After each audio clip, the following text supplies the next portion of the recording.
Nous sommes le jeudi 30 juillet 2020, bienvenue dans votre revue de presse JV, votre shoot d'actu jeux vidéo chaque matin sur toutes les applis de podcast, sur YouTube, sur IGTV, oui je suis partout. Ce matin on va encore reparler de Ghost of Tsushima, oui, puisque Toshihiro Nagoshi, le papa entre autres de Yakuza, la série Yakuza que j'aime d'amour, vous le savez, a tremblé d'émotion. C'est Gameblog qui nous rapporte ça.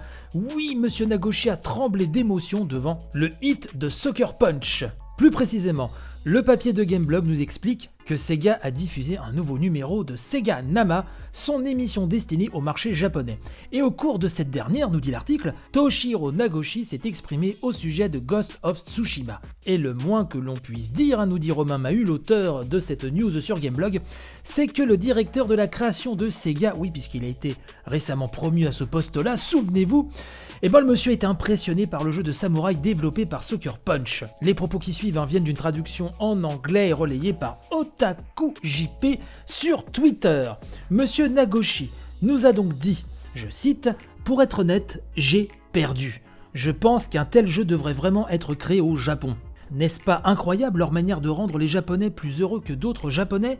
Le jeu n'est pas simplement excellent, j'en tremble d'émotion. » Il ajoute, le protagoniste n'est pas beau, ils ont dépensé tant de budget et de technologie sur ce mec d'âge mûr, il serait tout simplement refusé par les études de marché au Japon.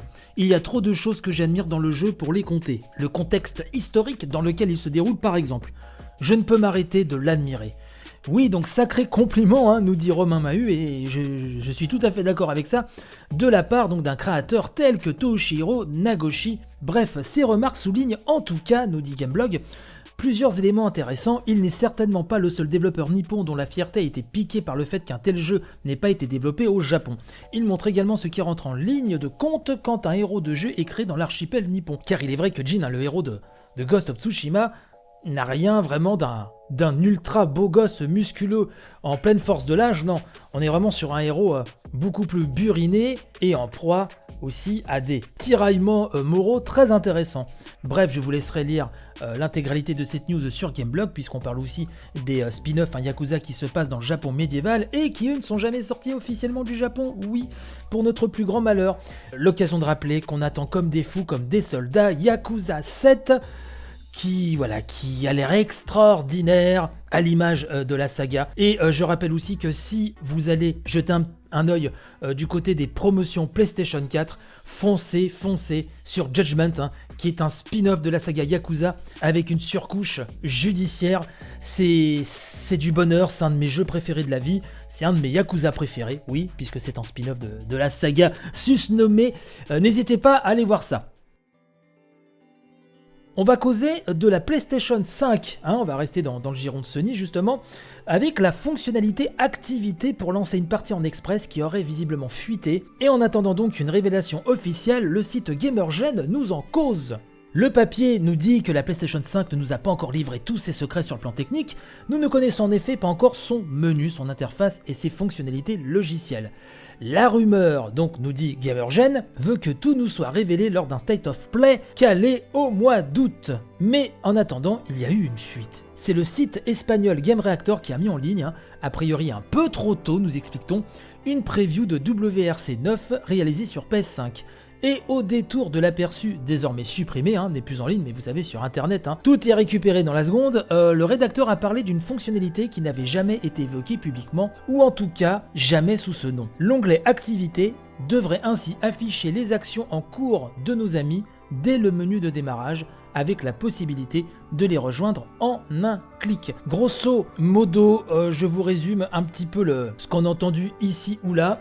Je vous conseille d'ailleurs une très bonne vidéo de Jeux Vidéo Magazine sur YouTube qui parle plus précisément de cette fonction. Ce qui semblerait être pour cette fonction, c'est que au lieu de se retaper le chargement du jeu, d'aller dans les menus, etc., vous pourriez dès le dashboard, dès le menu d'accueil de la PlayStation 5, sélectionner votre jeu et dire par exemple, voilà, je retourne à telle mission que j'étais en train de faire, je retourne au mode multijoueur et vous allez directement là où vous voulez aller. ce qui serait vraiment très intéressant. On attendra ce fameux State of Play qui nous révélera sûrement cette fonctionnalité, mais voilà, j'avais envie de vous en parler ce matin, puisque la fonction est quand même assez intéressante. On sait que du côté de chez Xbox, cette possibilité de surfer de jeu en jeu assez facilement a aussi été largement évoquée, mais c'est vrai que du côté de chez Sony, on n'a pas encore trop balancé les fonctionnalités vraiment propres au menu de la PlayStation 5, et donc celle-ci vient donc de fuiter.